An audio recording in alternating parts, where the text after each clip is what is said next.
Hey guys, what's going on? This is Andrew here today, and we're going to be using Tiermaker today to basically rank some consoles. So, I haven't done stuff like this in a long time. I felt like it would be a really fun video to do since I used to do this on Instagram all the time back in the day. Just not with Tiermaker, just really doing a lot of rankings. Hell, there's a video on Andrew's Retro Games, the YouTube channel here, where I posted a big compilation of all of my game rankings. So, right now, we're just going to be using Tiermaker to go through the consoles. I'm not going to talk about any of the consoles with modding purposes. I'm just going to talk about the raw console, in my opinion, based off of them, based on their games, sometimes features, and stuff like that. So I'm not going to be talking about, like, say, for instance, the Game Boy. I'm not going to talk about the Game Boy mods where people actually put a backlit screen. I'm going to be just talking about the raw console itself and its weaknesses, and that's basically what I'm going to determine what goes where in terms of from F all the way to S. So without further ado, let's go into starting off right now. I'm going to try to do this all in one take without cutting because a lot of times I end up just cutting and not doing my full personality, but I'm going to try to do my full personality here. You're probably going to hear a lot of uhs and ums and stuff like that, but we're just going to stick through it. We're going to make this video as authentic as possible and just go right into it. So this is probably the only part I'm going to cut so I don't get the intro incorrect, but for the rest of it, I'm going to do all in one take. Alright guys, so starting off, we are going to be talking about the original Game Boy. I am going to be putting this in A tier. So I would put it in B tier because of the screen, but you could potentially do a little excuse by saying that there was a Game Boy Light that had the backlit screen, and then I feel like the Game Boy Color is also categorized under the original Game Boy since it doesn't look like there's a Game Boy Color in this list. So I'm going to put this in the A tier. Reason being, this was such a revolutionary console. It wasn't the first handheld console, but it really was one of the first consoles to revolutionize portable gaming. This thing was basically a portable NES in your pocket. A little bit cut down, but a lot of NES-like games on this thing, and of course, this is where Pokemon was born and ended up becoming this huge franchise, and a lot of people would argue that Gen 1 and Gen 2 are the best in the series. I'm not going to argue that, but there are a lot of people that would say that Gen 1 and Gen 2 were huge, especially Gen 2 with being able to go into the Kanto region after playing Johto, so huge fan of the Game Boy. I love it. I don't have an original Game Boy anymore, but I did have one growing up and absolutely loved the thing. I play most of my Game Boy games on either my Chromatic, my Mod Retro Chromatic, or my Game Boy Color, or my GBA, but I would love to get my hands on an original Game Boy someday in the future. Next up, we have the Nintendo GameCube, and I am actually going to be putting this thing in the S tier. So this console didn't sell very well, and there were a lot of things that were wrong with it in terms of the fact that it had the mini discs, so you couldn't store as much data on those, so it made some developers go away from it, but I have to say, this console absolutely deserves to be in the S tier with the just amount of games that came to it, especially since this is where some of Nintendo's best work lies on. I mean, you have Super Smash Bros. Melee, you have Super Mario... Why can't I think of the name? Sunshine. Yeah, you have Super Mario Sunshine. You have Pokemon XD Gala Darkness. You have Pokemon Coliseum, Pokemon Box. You can even get a Game Boy player to play the GBA and below games on this thing. I mean, that's just like a little summary of it in comparison to a lot of the things that were added onto it as well, such as the third-party games that did make it onto this console. And plus, this controller is one of my favorite feeling controllers of all time. Truly an absolute masterpiece of a console. I am putting this in S tier, and I don't want to hear any arguments. Yeah, I know it didn't really have the same kind of online capabilities as you would for the PS2 and original Xbox, where I feel like those might have been more revolutionary. This one had the titles, this one had the games, and this is one that I grew up with and constantly go back and play all of the time. Now we're going to be going down to the PS2, and this one right here, I'm going to be putting in A tier. I would love to put it in S tier, but I have to put it in the A tier. This is such an amazing console. It wasn't the most powerful console of the bunch. This was weaker than both the GameCube and the original Xbox, and that's partially a reason why I am putting it in the A tier. So it had great online multiplayer for a lot of games. The graphics looked pretty good, and there was just a huge set of titles on this thing that made this console stand out. I personally do like the PS2 more than I like the GameCube, especially with the Guitar Hero games being on there, originating with Guitar Hero 1, Guitar Hero 2, and the exclusive Guitar Hero Encore Rocks the 80s. So this thing is such an amazing console. The one thing that I am putting in A tier for is I feel like when it came to the GameCube and the original Xbox, you just got better ports for the most part. They looked generally better. I grew up on the original Xbox. I didn't grow up on the PS2. So when I went back to play the PS2 in the future and played a lot of the same games I played on the original Xbox, I was having a bit of issues with some of the graphics in the games where I felt like I wasn't able to play them on my HD TV because it just looked too dark in some cases. I can say the same thing about some other consoles, but personally that's the only thing I would have to say. And you can pretty much say that about a lot of these consoles too, and knock off points for that, but it's just the fact that this console was also in competition with two other consoles that just had games that looked generally better. So A tier for PS2 for me. Absolutely love the console. A major bonus is the fact that it was able to play PS1 games as well. Next up, we've got the Sega Genesis or the Mega Drive. I am putting this in A tier. This console was absolutely incredible. Came out a little bit after the NES and gave that thing a run for its money, and then became in big competition with the Super Nintendo. I personally love all the games on this thing. This gave birth to the Sonic franchise, being Sonic 1, Sonic 2, Sonic 3, Sonic 3 and Knuckles, Sonic 3D Blast, just so many different Sonic games on there, and then just a ton of awesome arcade games that were brought over, such as Mortal Kombat, you got Revenge of Shinobi, you got Golden Axe, so on and so forth. I love this console. This was my first retro console that I ever bought to collect for, and it holds a special place in my heart. I personally do prefer it to the Super Nintendo, but that's not to say it's better than the Super Nintendo. I just think that this console is amazing, and it's something that I just happen to prefer over the Super Nintendo. Next, we have the PlayStation 3, which I am going to be putting in A tier as well.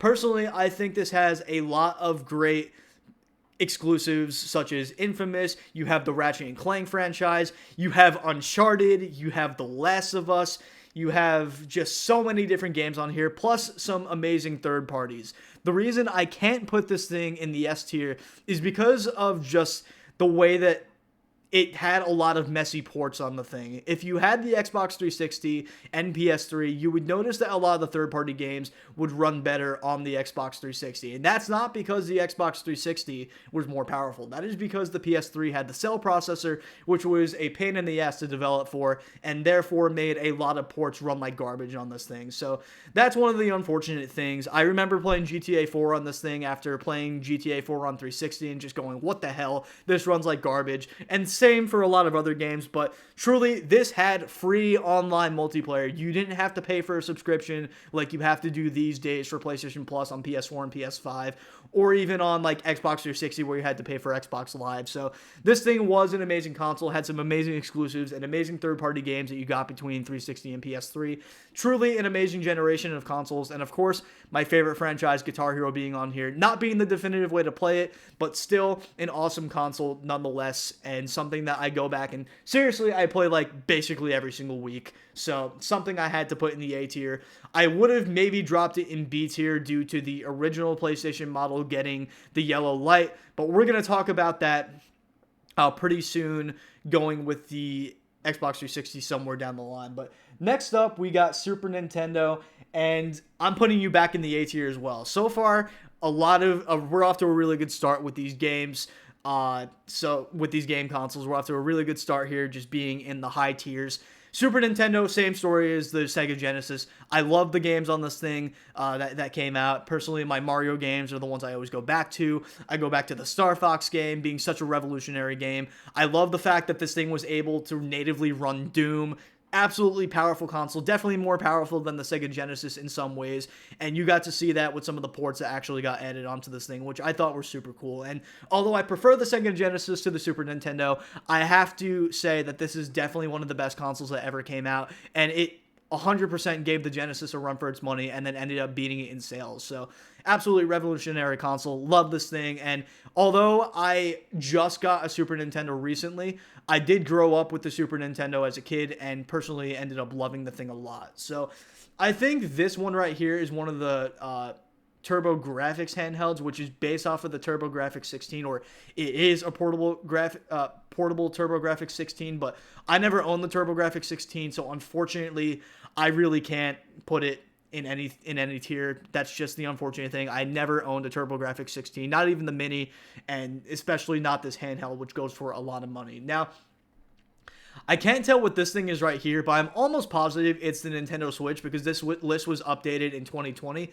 So I want to say that this is probably the Nintendo Switch right here, in which I have to honestly put in S tier. So I was a certified Switch hater for a long time. I loved it when it first came out with Breath of the Wild and Animal Crossing, but there was one period of time where there just wasn't a lot of games coming out, but this thing completely surprised me. So with the failure of the Wii U, as much as I was a Wii U lover, I was expecting the Switch to be a failure as well, but I was completely wrong. This thing got a lot of really good ports to it. It has my favorite Zelda game of all time being Breath of the Wild. It has Tears of the Kingdom, which I think is an absolute step up. It has the Doom games on it, Doom and Doom Eternal. It has the Wolfenstein games on it. It has the Pokemon games on it. This brought not only the console exclusives in the mix, it brought the handheld exclusives that were on the DS and 3DS to the mix. This was a portable and a docking TV console, depending on the model you got. Obviously, the Switch Lite,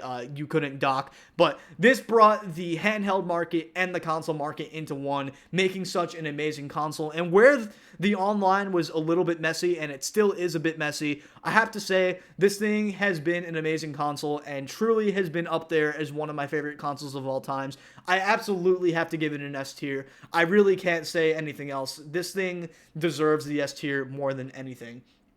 We are now going to the DS. So this includes the DS Lite line, the DSi, the DSi XL. I'm going to put it all in one.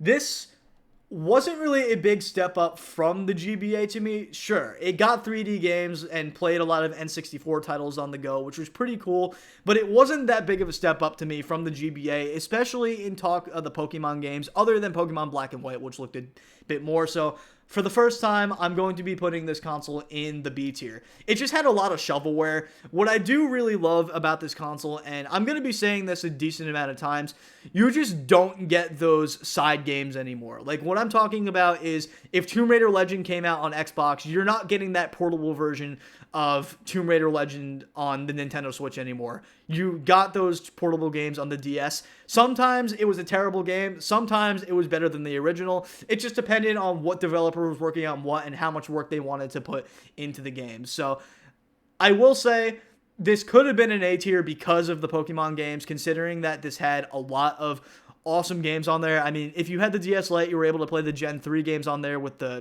Game Boy, the GBA. You were able to play Diamond and Pearl, and Platinum, which were just awesome games. And this also had Black and White and Black and White 2. So just amazing Pokemon games on here. Plus, just an awesome amount of titles in general.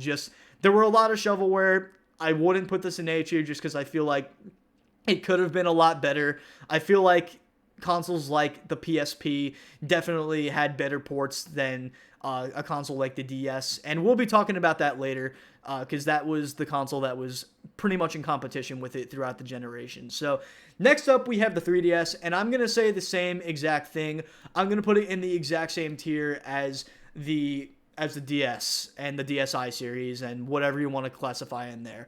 Cool console, awesome concept, but I feel like they could have done more with it. They should have had a second analog stick to begin with. We were finally going towards the bigger 3D games. But the thing with this console is I feel like it was very awkward for its time. This was 2011, 2012, when we were having mobile games that were actually hitting 3D, and you were able to use controllers and basically control the whole thing in 3D, where this had one analog stick for the longest time, unless you got that little attachment where only a certain amount of games supported. And on top of that, this was the last console to have portable versions of games, so it does hold a special place in my heart in that regard, but there was just so much more that this console could have been. If this would have had the specs of the PSP, this thing could have gotten even bigger. I seriously think this could have been in a huge step up. And where this didn't sell as well as the DS, I did actually prefer the 3DS over the DS in terms of the titles that came to it. It did get its Smash Bros. Game to it finally. It had great Pokemon games on there. I will say that it is controversial in some ways because I didn't like X and Y, but I love Sun and Moon, Ultra Sun and Ultra Moon, and Omega Ruby and Alpha Sapphire being my favorite remakes for any Pokemon game, considering Gen 3 was my favorite. This had it on there, and it's just something that I absolutely adored. So next up, we've got the Xbox One, and I'm very mixed on the Xbox One. I can't decide whether I want to put it in the C tier or the D tier, but in terms of how the entire generation went and how it ended, I probably have to put it in the C tier. And I will say there was a rocky start with this console. Clearly, in the beginning of when the console launched, it was $500. It required you to have the Kinect, and it was $100 more than the PS4, which was a more powerful console, which means the PS4 had better ports, the games looked better. This one had the inferior ports, games looked worse. And in general, from what we're seeing right now for the games that are still coming to the Xbox One, they are running like absolute trash, just like they basically did the entire generation of this Xbox One cycle, except for when the Xbox One X came out, which ended up being an amazing console. Reason I am putting in C tier is I feel like there weren't enough good titles on this console. Sure, I did love that generation of consoles with the PS4 and Xbox One, and I guess you could consider the Nintendo Switch in that generation as well as the Wii U, but there just weren't enough exclusive titles on this thing. And for a lot of the exclusive titles that did come to this thing, such as some of the Halo games, I felt like a lot of the games ended up being trash. Halo Master Chief Collection was an amazing feature for this thing. That was something I was really happy about. But when Halo 5 came out, man, that was awful. I really just, it's disappointing that there were games like that were like that. But it did get Gears of War 4 and 5, or Gears 5 if you want to call it whatever. But, of course, it eventually got Halo Infinite. But I felt like this just didn't have enough exclusives on it. And the one thing that is stopping me from putting it in the D tier is the fact that Game Pass revolutionized gaming, and it started on the Xbox One. And this was the reason that I bought the Xbox Series X to begin with. So talking about the Xbox One, I had to put it in C tier because there were some good games on it that I loved. Plus, I put my most hours into this console out of all consoles that I've ever played on in general, just because of some of the games I played third-party, and most of my third-party games I played on the Xbox One. So you're going in the C tier. The only thing stopping me from putting you in D tier is Game Pass, but I think that is absolutely deserved. A place for it to be in the C tier. So next up, we have Xbox 360, and I think this is going to be pretty controversial, but I'm putting the Xbox 360, and you're going to see why I'm putting this one specifically in the A tier. I'm not talking about the original Xbox 360, because the original Xbox 360 is actually down here.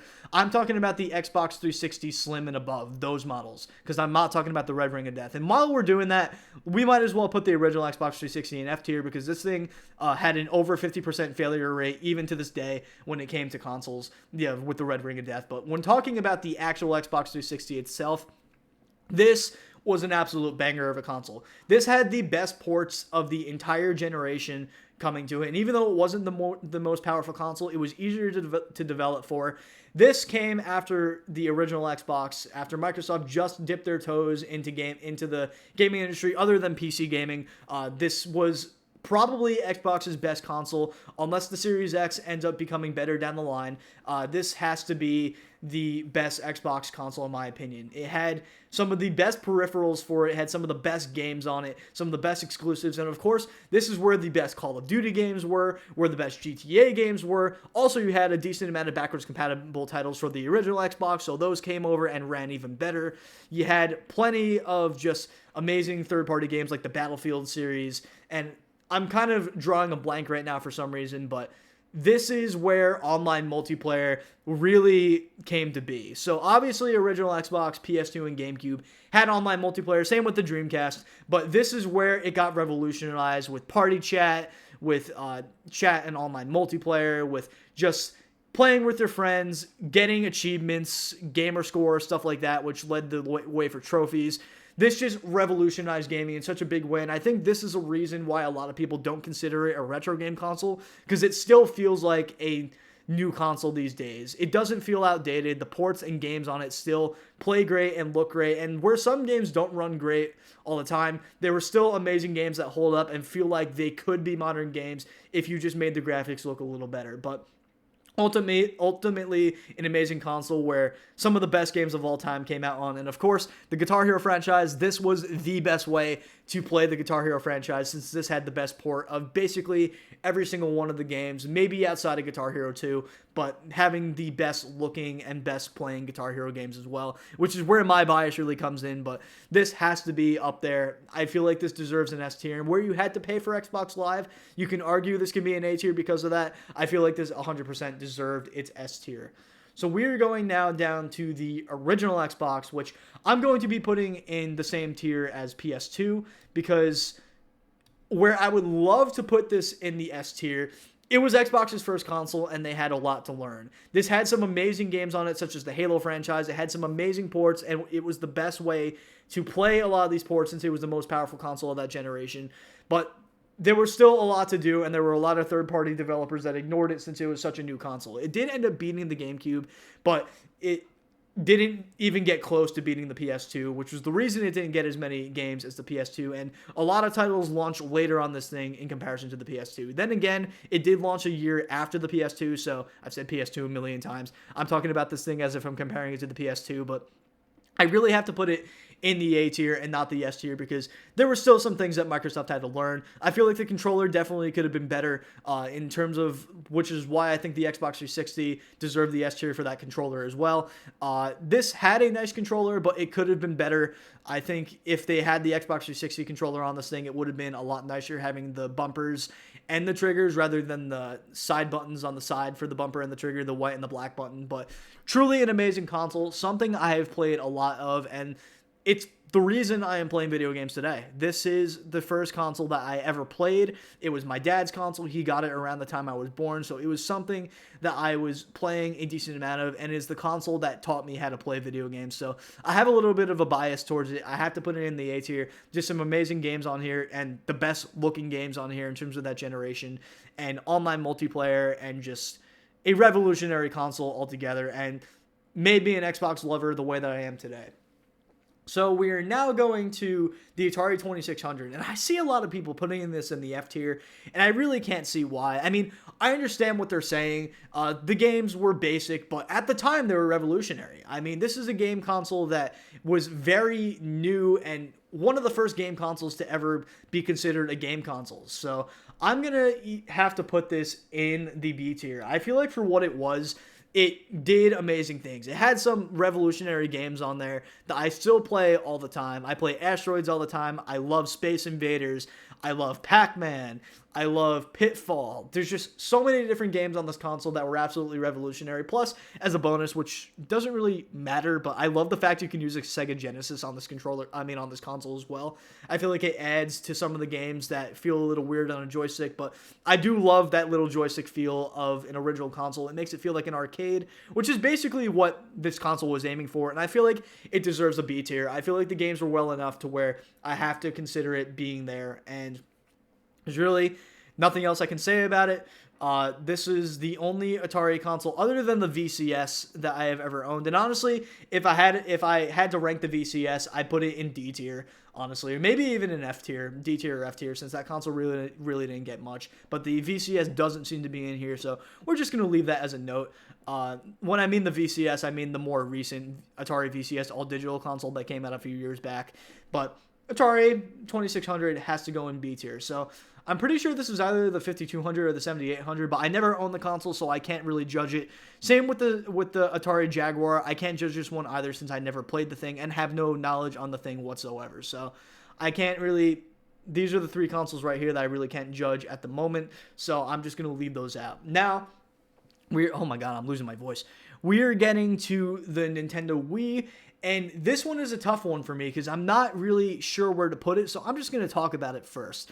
This thing was basically just a refresh GameCube with some motion controls, where it had some amazing games on it, such as the Guitar Hero series. I keep saying the Guitar Hero series, the Mario Galaxy series, Smash Bros. Brawl, where it had plenty of amazing games on it. It did have a lot of shovelware on it as well, and a lot of third-party developers swayed away from this thing, where I think it was definitely a cool console, something that everybody could have picked up. I definitely wouldn't put this in the A tier, and I'm debating whether I want to put it in the B or C tier, but I think just for the reason that everybody seems to have memories with this console, and pretty good memories with it overall, I'm going to have to put it in the B tier. I feel like it deserves its place in the B tier. It's not quite a C tier because it wasn't a bad console. It just didn't have the best ports from third parties because obviously it was a last-gen powered console in comparison to the 360 and PS3, which were top of the line for its time. So I think it deserves its place in the B tier because it did have some amazing games on it. And plus, the motion controls were really cool and revolutionary. They definitely... the Switch definitely got some of its inspiration from the Wii, so I think the Switch definitely improved on stuff from the Wii, but the Wii definitely was a cool, innovative console, and plus, my Guitar Hero games were on this thing, man. I love the Guitar Hero series, and this had the best Guitar Hero controllers for it. I mean, the Wii Les Paul was so durable. Obviously, that has nothing to do with Nintendo, really. It just has to do with the way that the controllers were built, but the Wii has a special spot in my heart, and I had to put it in the B tier. I could not put it in the C tier. So, next up, we've got the Nintendo Entertainment System. I'm putting you in S tier. I don't care what anybody says. I love this console with all my heart. This is one of my favorite consoles of all time. My uncle owned this thing. I would constantly go over my grandparents' house and play this thing all the time, playing Super Mario Brothers and Mike Tyson's Punch-Out and regular Punch-Out and Ice Climbers and some of the hockey games and a lot of other sports games. And this thing was just a revolutionary console. This, funny enough, wasn't even considered a game console by Nintendo because the market had crashed at that point and people were trying to sway away from calling their consoles that. So this really brought gaming back. Not that there weren't other consoles around during the time, such as the Master System, which was a great console, but this was the one that definitely hit a home run and brought gaming back to where we see it today. And if it weren't for Nintendo, I don't know where we would be in the gaming industry. Who knows? Maybe someone else would have taken over and made things right, but Nintendo absolutely hit it out of the park with this one. I have to put it in the S tier, and even though I seem to not be as big of a Nintendo fan, I seem to be putting a lot of these Nintendo consoles in the S tiers just because of Nintendo's history and what they have done to revolutionize the gaming industry. So, next up, we've got... I actually can't even see what that is. I can't tell if that's the Sega Saturn or not. It doesn't look like it's the Sega Saturn. That might be... Oh, it's the Neo Geo. I never owned the Neo Geo, so I had to skip this one, unfortunately. I've heard it's pretty cool and has a lot of cool arcade games, but I've never played the Neo Geo before, so I really can't decide what I want to do with this one. So, next up, we've got the Game Gear, and I am going to be putting this thing in the B tier. And the reason for that being, it was a portable Master System, and I am a huge fan of the Master System. Master System had some amazing games, and in comparison to the NES, I felt like the Master System had better third-party ports, but the NES just had a much bigger library and much better titles overall, so that's why I'm not putting it in the A tier. I felt like the Master System could have been better, so I'm actually going to go ahead and put the Master System right next to the Game Gear, considering they were both very similar, and you could have even gotten an adapter to play the Master System games on the Game Gear. So where is my Master System? I'm trying to find you right now, and I just can't seem to do it. Oh, there you are. I'm going to put you next to the Game Gear, since I love my Master System. I love the titles that came on this thing, and it is actually still being supported to this day, I believe, in Brazil. This is a big console, something that just has a lot of games on it, but I do personally prefer the NES, and I feel like there was a lot that this console had to improve on. Still an amazing console. Talking between the Game Gear and the Master System, I guess I'll talk about them both in one. In talking about the Game Gear, this thing was definitely better than the Game Boy in terms of being a handheld console, but it didn't hold up in terms of the games that were coming out of it in comparison to the Game Boy. I felt like the Game Boy just had better titles on it in general, and in general, is just more memorable to me than something like the Game Gear. I do have a Game Gear and love it, but Personally, I don't think it's that memorable. Same with the Master System. I just don't have major memories with it, and I don't feel like the games were as good as something like on the NES or even the Game Boy in that regard. Next up, we have the PS Vita. Man, this one is tough. This one is tough. This one is tough because it is absolutely one of my favorite consoles of all time. It's like in my top 10, but I'm going to have to put it in C tier. And that is, like I said before, I'm not talking about mods. I'm not talking about the community. I'm talking about Sony releasing this thing. They absolutely abandoned the thing. They did a terrible job with this thing. They started off great with some amazing games such as the Uncharted series, Killzone, Black Ops Declassified, Resistance, and plus it had a lot of amazing JRPGs come to the thing, which is really making this console aim towards one audience. So if you're like only into JRPGs, then obviously you can rank this thing higher, but I have to put it in the C tier since really this was aimed towards one market in terms, because Sony just didn't support this thing enough. I love my Vita. I modded my Vita. I have emulators on my Vita. I have plenty of games on my Vita, but it just has to be in C tier because Sony just didn't do enough with it. It kind of gives me Dreamcast vibes in where it could have been so much better. This could have been so much better than the 3DS, guys. It was such a powerful console. This was a PS3 in your pocket. It had such a potential to have some amazing games on it, in which it did have some amazing games on it, but just not enough.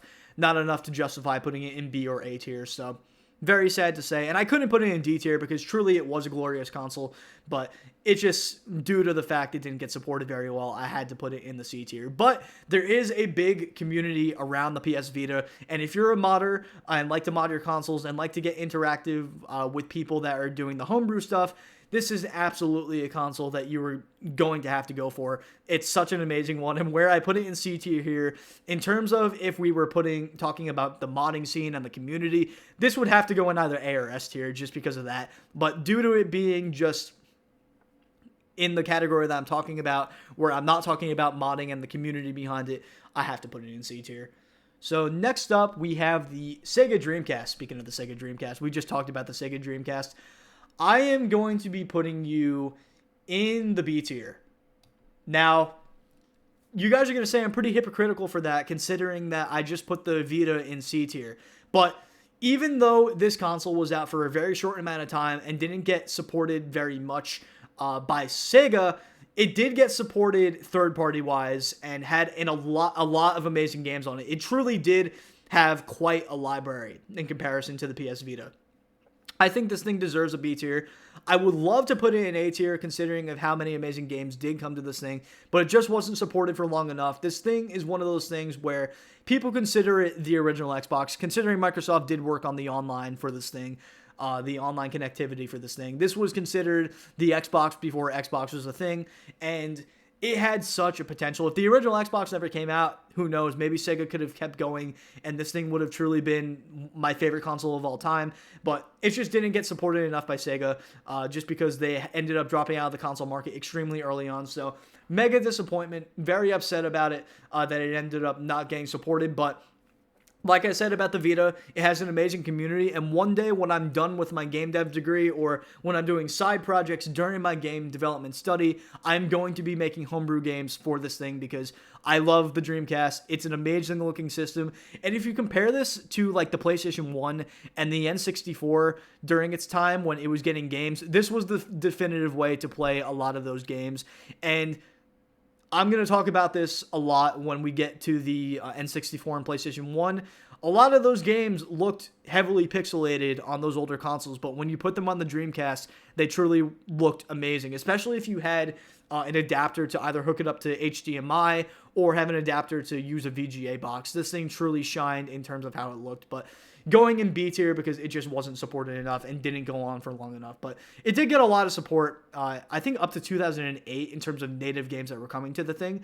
So technically longer, I think, than the original Xbox, but still had to put it in B tier. Sorry for the Dreamcast fans, but it has to stay in B tier for me. Xbox Series X, man. Xbox Series X. In my opinion, this has been a very disappointing console generation. I got the Series X first because Microsoft seemed to be making a lot of big promises. They bought big studios such as Bethesda eventually buying Activision, and I thought that meant that Xbox was going to be releasing a lot of exclusive games, but then those exclusive games ended up coming to PlayStation anyway, so it became the fact that this console just almost isn't 100% worth getting right now. It's still early in the generation. We can still see new things come, but it is also not the most powerful console anymore. The PS5 Pro exists. So the reason I was using this mainly was for my third-party games because the PS5 was less powerful than the Series X. But now that the PS5 Pro exists, I almost never use my Series X except for Game Pass.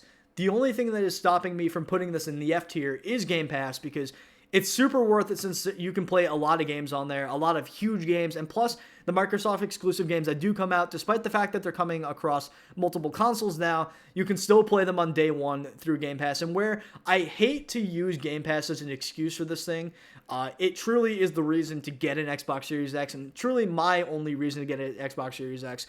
Unless you're a PC gamer, then I'd say stay away from the thing altogether, but I sadly have to put this thing in the D tier. My first console going there besides the Xbox 360 original that got their red ring of death, but even though I wasn't ranking console models, this one just happened to be in there, so I put it in the F tier for the hell of it.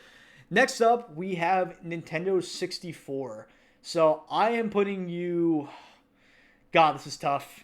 This is tough. This is a tough one, guys. Oh, man, I don't know where to put you. I'm debating whether A or S tier. This is tough. Gonna have to think for a second. Really gonna have to think for a second with this one. Maybe I'll explain. Okay, I'll explain a lot of stuff first, and then I'll decide after that. This console was absolutely revolutionary. Nintendo has been very known for making revolutionary consoles. Where this wasn't the first console to do 3D games, I feel like this was the first console that made people understand why 3D games were the way to go. Where they weren't perfect, especially nowadays with how they control, where I feel like they don't hold up very well, they made for some amazing games. I mean, you had Banjo-Kazooie and Banjo-Tooie, you had Conker's Bad Fur Day, so Rare definitely made this console an amazing one. You had Mario 64, Yoshi 64, Super Smash Bros. Came out on this thing as a starter for the series. You had Donkey Kong 64, Star Fox 64, Doom 64. You just had a crapload of amazing games on this console, making it one of the best of all time. And I want to put this in S tier. I really do. I really, really want to put this in S tier because of how good it is. But I have to put it in A tier just because a lot of these games don't hold up super duper well with the way they control. And if you're playing these, a lot of times they don't look super great either. That's my issue with this console generation. I'm not a hater of this generation, but there are a lot of games I simply feel like I can't play because when I try playing them on, even on a CRT to an extent, I feel like it's either hard to control or the game just doesn't look good enough and makes it frustrating to play when I'm trying to navigate around and I can't see certain things. That mainly goes for HD TVs, but I do have a CRT that I've played this on, and I have to say the same thing about that. So close to being S tier, super duper close to being S tier, but I have to put you in the A tier. Next up, it looks like we have the GBA, which I'm going to be putting in the same tier as the DS and 3DS. We're putting you in the B tier. Super awesome console. I don't really feel like there was much with this console in terms of how memorable of a console it fully was, but what this thing had, and is the reason it is staying in B tier, is because of the fact it had backwards compatibility with Game Boy Color and original Game Boy, unless you had the Game Boy Micro, in which was annoying. Especially if you had the GBASP, that was the best way to play the Game Boy Advance. Obviously, there's mods you can get for the original Game Boy Advance where you can get backlight screens, but that's not what I'm talking about here. Not talking about mods here, just talking about the console's raw. And this seriously was an amazing console in terms of the games that came to it. You had a lot of the Super Mario Brothers games. You had just some of the best Pokemon games of all time. You were able to play Gen 1, 2, and 3 on this thing. Come on. Just some amazing games on this thing. And where I'm not going to really call the thing revolutionary because there were other handhelds around the time that were more technically advanced than this thing. Advanced. But more consoles that were technically advanced compared to this thing. I still think it's a console that holds up very well. And it's something that I have been very interested in lately and have been going back and playing some games and feel like it's very easy to compare it to the DS. When it came to the DS, I didn't feel like I said before, I didn't feel like it was that big of a step over the GBASP. So I have to put this in the same category since I felt like they were relatively close to each other in terms of how the game played. Obviously, other than if you took advantage of the second screen, and which mostly was for touch controls. Whew, throat's starting to hurt, but we're getting towards the end of this list. We've got the PS5 next, and I already said it before. I feel like this generation has been pretty disappointing for the most part, but the PS5 has been awesome. I really think this is the best console that has come out in this generation. Absolutely, it's powerful. The games look great. There's no control issues whatsoever, and I feel like obviously it's a next gen console, so I can't be like, oh, they hold up, but this makes me, as someone who was a PC gamer during the Xbox One and PS4 generation, feel like I got something that I felt like I didn't need to have a gaming PC for. Where obviously I have a gaming PC. If I couldn't get a gaming PC, I feel like I would have been perfectly fine having the PS5 just because it's got those graphics options. It's got the frame rate options. It's got amazing visuals. The controller is awesome. The games run very well. They look very good. They play very good. And this just has some amazing titles on it that I've played so far. A lot of PS4 remasters, don't get me wrong. A lot of PS3 remasters, a lot of remakes, don't get me wrong. I'm still saying the same thing where I feel like this generation has been a bit disappointing, where I feel like there's not a lot of new stuff coming to it. But I do feel like this is truly an amazing console, and I'm excited to see what comes next for the rest of the generation, since it's only been 4 years or close to, I mean, it's getting to the 5-year mark, but still only 4 years. There's still more to develop, so I can't really put it in an A tier, and I'm not going to put it in C tier because I don't feel like it's a bad console. I'm going to have to put you in the B tier because I do love my PS5. I've put many hours into that thing. Now, we're going to be talking about the PS4 now, and I'm going to be right now, for the time being, because like I said, the PS5 is still brand new, I'm putting the PS4 above it. I'm putting the PS4 in A tier. This actually is my favorite console of all time, the PS4. I like to flip-flop between the Xbox 360 and the PS4 all the time, but truly the PS4 is the reason I'm playing video games today. I mean, The Last of Us was on this thing. You had some of the best Call of Duty games on this thing being Black Ops 3. You had the Destiny games. You had Uncharted 4. You had the Crash Bandicoot trilogy plus Crash Bandicoot 4. And there are still games being made for this thing, by the way. A lot of really good third-party games. Plus, this had the best ports of the third-party games, unless you consider the Xbox One X. Then obviously that one got better ports later down the line. But in terms of in the beginning of the generation, or at least the first half of the generation, this was the best way to play during that generation, unless you had a gaming PC.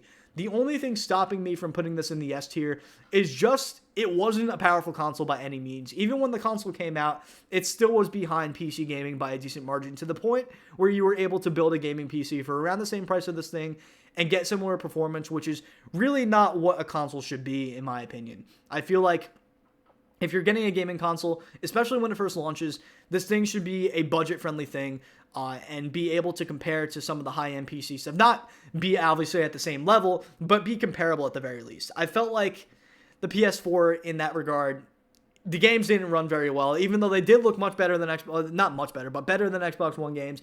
They still didn't run very well throughout the generation. A lot of your games were at 30 FPS, and I'm a certified 30 FPS hater. Absolutely hate 30 FPS gameplay, and this console had a lot of it, but the titles that came to the thing were incredible. So it has to be in the A tier. I can't argue with that. I think A tier is perfect for this thing. Very close to S tier for me. It is my favorite console of all time, but due to that, I'm going to have to put it in the A tier. So now we have the PSP, and I actually am going to be putting this thing in the B tier. I'm putting you above the PS Vita, and that's not because I like the PSP better than the PS Vita. That's just because I feel like it was more revolutionary than the PS Vita, and it had a lot more going for it than the PS Vita. This thing had such an amazing amount of titles come to this thing. This was a portable PS2 in your pocket. This was a PS2 in your pocket that you were bringing around. You had the Battlefront games come to this thing. You had some Lego Star Wars games come to this thing. You had just so many amazing titles, plus a lot of exclusive titles that you would see, such as some of the GTA series, like the Vice City and Liberty City stories. And then you also had just a lot of side games like Killzone, for example, and some of the God of War games, and it was just an amazing console, guys. And where, yes, you can play a lot of those PSP games on the PS Vita, it wasn't backwards compatible with the software in terms of physical media, but it was in terms of digital media. But in terms of how this console was, I felt like it was more revolutionary than the DS. I felt like this was seriously an amazing handheld, had a lot of awesome games for it. It's something I'm still collecting for, still learning about, but from what I've played on it so far, it's amazing. Where I will say the UMDs were a weird format to use, they proved to be just fine, and honestly, even though I feel like this console fails a lot easier than the DS, it still is pretty durable, and I feel like it just, I'm just going to say it again, amazing, amazing console. I can't believe I've been talking this long. Oh my god, we're actually 43 minutes into this video, or at least this part of the recording. So, next up, we have got the PS1, and I'm going to be putting it in B tier right next to the PSP. So, this console actually was less powerful than the Saturn, and it was less powerful than the N64, but it had a lot of games to make up for it, which is why I'm putting it in B tier and not C tier. Although I find myself not playing the PS1 very often because of those pixelated graphics and a lot of dark-looking games and games that are just hard to play because of that, I have to put this in B tier just because this was an amazing console for its time. The sales numbers showed it. It truly was an amazing console to have. There were some amazing titles on this thing, such as the Metal Gear Solid series. You had games like Rayman on this thing. You had the Resident Evil franchise on this thing. And a lot of times you got the best ports out of this thing due to the CD format, and not just like small CD format like on the GameCube. I mean full-size CD format.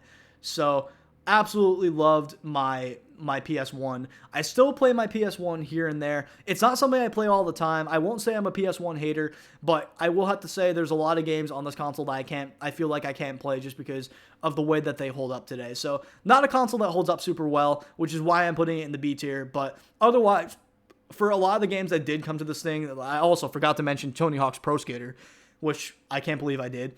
I think I mentioned Tony Hawk's Pro Skater when I was talking about the Dreamcast, though. Regardless, still feel like this console deserves its place in the B tier. Next up, is this the N-Gage? Did I skip over the N-Gage? I never owned an N-Gage, but I know a lot about the N-Gage, and I'm sorry, but you're going in the F tier. You're a cool console.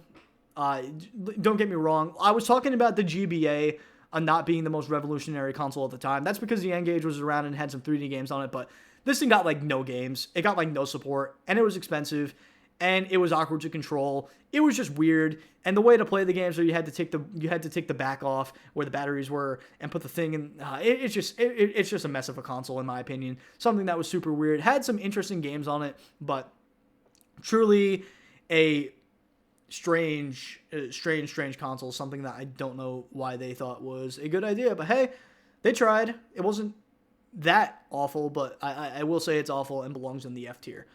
Okay, next up, we have the Sega Saturn. Man, I hate to put this in the C tier because I am a super Saturn lover. I love the Sega Saturn with all my heart. I have a modded Saturn where I've played plenty of their 2D games. I just feel like it doesn't hold up at all, and it was just a console that they just kind of threw out there and then abandoned immediately. I mean, you had the president of Sega saying that the Sega Saturn wasn't their future while it was the next-gen console. Like, plus they did a shadow drop of this thing, and yes, this honestly had a lot of amazing 2D games, but this was in an era where 3D games were the new thing, and 2D games were just starting to phase out, and that's not saying I hated that there were 2D games on this thing, because I love all the 2D games that came on this thing. I'm a big retro lover, look at me. I put the NES in A tier. In S tier. I put the SNES in A tier.